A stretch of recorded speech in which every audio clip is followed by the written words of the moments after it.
Hi friends, இன்றைக்கி வந்து பஞ்சசில் வந்து என்ன நடக்க போதா பார்க்க போகிறோம். ஸோ பார்த்தீங்கன்னா நம்ம பழனிக்கு வந்து எல்லா விஷயம் தெரிஞ்சு போலீஸ் ஸ்டேஷனுக்கு வந்து வந்துடுறாங்க. வந்ததுக்கப்புறம் பார்த்தீங்கன்னா கோமதி பழனி பார்த்தீங்கன்னா பயங்கரமாக வந்து அழுதுட்டு இருக்காங்க. அழுது ஃபீல் பண்ணுறாங்க. அதெல்லாம் அழாதக்கா, ஒன்றும் செய்யாதுக்கா, நீ எதுக்கு ஃபீல் பண்ணாத அப்படின்னா, எப்படியாவது அண்ணங்க இருக்காங்களா, அவங்க எப்படியாவது வெளியே எடுத்துருவாங்க அப்படின்ற மாதிரி சொல்கிறாங்க. பாண்டிக்கிட்டையுமே பேசுகிறாங்க. எப்பயுமே இப்படி ஒரு கஷ்டம் வந்ததில்ல, ஆனால் இந்த தடவை நாங்கள் எந்த தப்புமே பண்ணாமலே எங்களுக்கு இவ்வளோ ஒரு கஷ்டம் வந்திருக்கே அப்படி அதான் நினச்சி எங்களுக்கு கவலையாக இருக்குது அப்படின்றாங்க. அதுக்கப்புறம் பார்த்தீங்கன்னா சின்ன பிள்ளைங்களை கூட விடாமல் எப்படி வந்து கூட்டு வச்சிருக்காங்கன்னு சொல்லிட்டு சரவணன் ஒரு பக்கம் வந்து சொல்கிறாங்க. சொன்னதுக்கப்புறம் பார்த்தீங்கன்னா சரின்னு சொல்லிட்டு மீனாவுக்கு வந்து விஷயம் தெரிஞ்சு மீனாவும் வந்து ஆஃபீஸ்லேருந்து இங்கே வந்துடுறாங்க போலீஸ் ஸ்டேஷனுக்கு. வந்ததுக்கப்புறம் சொல்கிறாங்க, ஐயோ என்னத்தை இப்படி ஆயிடுச்சு அப்படின்ற மாதிரி அவங்க அத்தைட்டையும் கேட்குறாங்க. கேட்டதுக்கப்புறம் சரின்னு சொல்லிட்டு ஏன் உடனே என்ன எதுவும் சொல்ல, நான் அவங்க வீட்டுக்கு இப்போ தான் போயிருந்தேன், அதனால என்னை எதுவும் சொல்லாமல் இருக்காங்களோ என்னமோ. அவங்க வீட்டுக்கு இப்போ தான் நான் போயிட்டு இன்னைக்கு தான் போனேன், போய் சொல்லிட்டு தான் வந்திருக்கேன் நேற்று. இந்த மாதிரி நீங்கள் எந்த பிரச்சனையும் பண்ணாமல் இருங்க, அப்போ தான் உங்கள் மனசு வந்து மாறும், நீங்கள் கம்முன்னு ஃபஸ்ட்டு இருங்க அப்படின்னு தான் சொல்லிட்டு வந்தேன். ஆனால் மறுபடியும் அவங்க வந்து இப்படி பண்ணுவாங்க, நான் எதிர்பார்க்கவே இல்லை அப்படின்ற மாதிரி மீனாவும் ஒரு பக்கம் சொல்கிறாங்க. அதுக்கப்புறம் மீனா அவங்க அப்பாவும் வந்துடுறாங்க. வந்ததுக்கப்புறம் என்னாச்சுமாக விசாரிச்சுட்டு அனுப்பிட்டாங்களா அப்படின்னு கேட்குறாங்க. அதில் விசாரிக்கவே இல்லை, என்ன பிரச்சனையே தெரியாமல கூட்டு உட்கார வச்சிருக்காங்க அப்படின்ற மாதிரி தான் இருக்குது. ஏன்னா யாருக்குமே எந்த விஷயம் தெரியாது. வரதட்சணை கொடுமைன்னு சொல்லிட்டு வந்து கேஸ் கொடுத்துருக்காங்க.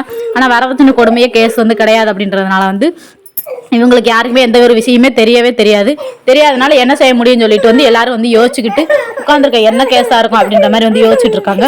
அதுக்கப்புறம் சரின்னு சொல்லிட்டு அவங்க அண்ணவங்களும் ஒரு பக்கம் வந்து விசாரிச்சுட்டு இருக்காங்க, என்ன பிரச்சனை ஏது பிரச்சனை எப்படியாவது வெளியெடுக்கணும்னு சொல்லிட்டு வக்கீல்கிட்டலாம் பேசிக்கிட்டு இருக்காங்க. அப்படி பேசிகிட்டு இருக்கும்போது சரின்னு சொல்லிட்டு தங்கமேல்கிட்ட வந்து 2 போலீஸ் வந்து அனுப்பிவிட்ருக்காங்க. போய் அவங்ககிட்ட வந்து சைன் வாங்கிட்டு வரணும் அப்படின்னு சொல்லிட்டு தங்கமேல வந்து அவங்க அம்மா நல்லா காய்ச்சல் இருந்தால் எப்படி 10 போட்டு அப்படி உட்கார வைக்கிற மாதிரி நல்லா படுக்க வச்சுருக்காங்க.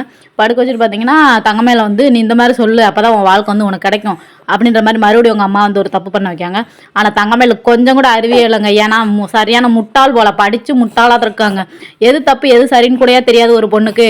அந்த மாதிரி தான் எனக்கு போலீஸ் ஸ்டேஷனுக்கு போய் இந்த மாதிரிலாம் எதுவும் நடக்கலை, எங்கள் மாமா என் வீட்டுக்காரெலாம் வெளியே விடுங்க அப்படின்னு சொன்னாலே அவங்க மனசு ஃபுல்லாக மாறிடும். ஆனால் இவங்க பண்ணுறதெல்லாம் ரொம்ப ஓவராக பண்ணிட்டு இருக்காங்க. இந்த பிரச்சனை போய் எங்கே போய் முடிய போதோ, தங்கமேல் வாழ்க்கையவே சுத்தமாக தூக்க போதா என்னன்னே தெரியல. அவங்க அம்மா பண்ணுற வேலை எவ்வளோ வேலை பண்ணிகிட்டு இருக்கு பாருங்க, தேவையில்லாமல்.